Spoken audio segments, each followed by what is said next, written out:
Nosotros venimos trabajando con diferentes dispositivos electrónicos eléctricos. Fíjate, vimos la placa, vimos el diodo, y vimos el resistor, que es este que tenemos acá.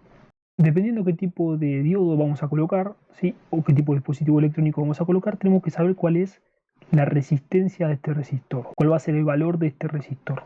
Y para poder hallar justamente eso, tenemos dos formas, como yo ya te lo expliqué en un video anterior, a través de una tabla de colores, que lo puedes buscar por internet, tabla de colores para resistores o resistencias, y a través de un dispositivo de medición llamado multímetro, que es este que tenés acá. Lo puedes conocer, dependiendo si estás en España, como polímetro, acá en Latinoamérica como multímetro o tester, o capaz en algún otro país de otro nombre, pero viene a cumplir exactamente la misma función, lo que es la medición. Y me vas a preguntar ahora, ¿medición de qué? Medición de diferentes tipos de fenómenos físicos, como por ejemplo lo que es el voltaje, en este caso el voltaje en continua, el voltaje en alterna, fíjate la onda acá, después lo que sería la capacitancia de un capacitor en faradios o unidad estándar, microfaradios, después tenés nanofaradios, etcétera, etcétera. Después el amperaje, que es la corriente en alterna, y la corriente en continua. También seguidamente por lo que es la resistencia de diferentes tipos de elementos eléctricos. Y después algún tipo de medición para un transistor, en este caso PNP o NPN, ¿sí? Y algunas que otras cosas más. En este caso es un multímetro común, hay multímetros mucho más variantes, que tienen más cantidad de cosas, y también tenés multímetros que son autorrango. Eso es importante tener en consideración, ¿sí? Este multímetro, como ves acá, no es autorrango. Eso significa que vos tenés que darle o tenés que seleccionar los diferentes rangos que puede trabajar lo que sería tu dispositivo. ¿A qué me refiero con esto? Bueno, nosotros sabemos que este dispositivo, el resistor, la unidad de medida es la resistencia eléctrica. Y la resistencia eléctrica se mide con lo que es la unidad ohm que tenemos acá arriba. Entonces, para poder justamente medir eso, vamos a tener que ver cuál va a ser más o menos el valor teórico que tendría por efecto este resistor, si es que lo sabemos, y si no tenemos, simplemente probar. Empezar a tocar diferentes rangos, ¿sí? Con esta perilla, con este seleccionador, y ver cuál va a ser la medida más exacta.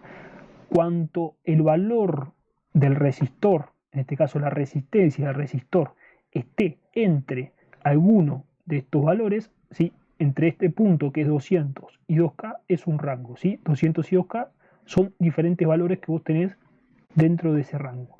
Si este valor de este resistor cae dentro de este rango, entonces la medida va a ser más aproximada y además de eso va a ser más precisa.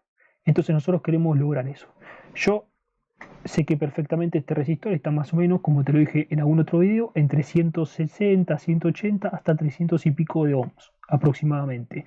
Entonces nosotros vamos a tener que seleccionar siempre un valor más grande, porque sabemos que esa medida está dentro de este rango. Por ende, si nosotros seleccionamos 200, no vamos a quedar corto, porque el valor es mucho más grande que 200. Entonces seleccionamos 2K, que son 2000 ohms. Seleccionamos esta posición con esta perilla y lo dejamos en esa posición. Procedemos a encenderlo y vamos también a proceder a esa medición.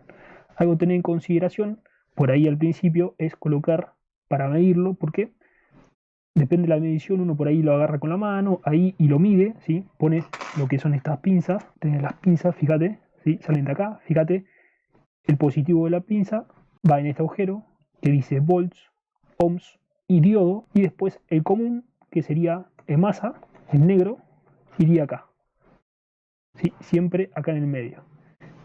Fíjate que CX, que es el común, para este caso lo que es amperaje o medición estándar, ¿sí? Entonces, bueno, lo colocamos ahí, lo presionamos bien, ¿sí? Que esté bien fijo, y procedemos a la medición. Algunas personas lo miden así, pero nosotros sabemos que tenemos estática y eso puede inducir a una medición errónea. Si vos ves en pantalla, en este caso no mides bien lo que es la resistencia, pero como te digo, a veces se puede producir una medición errónea y no tan exacta.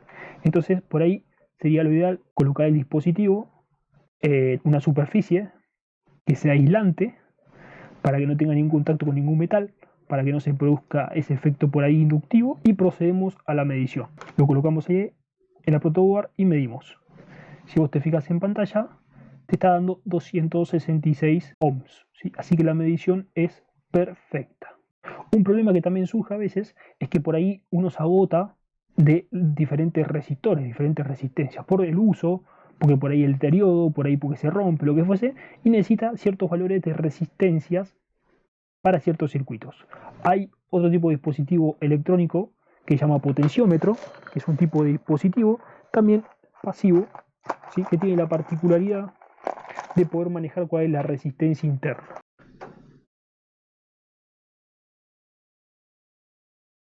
Entonces, nosotros girando esta perilla, fíjate si visualizás, voy a colocar acá, si vos girás esa perilla, fíjate la conexión, media apretada, media complicada, después hay que ponerla en el circuito y medirla bien, fíjate que varía, ¿sí? Yo giro la perilla hacia un lado y varía, giro la perilla para otro lado y bien apretado esto, medido, vas a ver que varía también, ¿sí? Aproximadamente 0,1, 83, 270, bueno, y varía. Eso es el potenciómetro. Tenemos esas dos opciones, o trabajar con resistores con resistencias fijas, que son estas, o trabajar con dispositivos que tienen resistencias variables. Entonces, claro, esto es de 260 ohms, creo que hemos medido 230 ohms, pero estos son de diferentes valores. Fíjate, si nosotros medimos 1 y 1,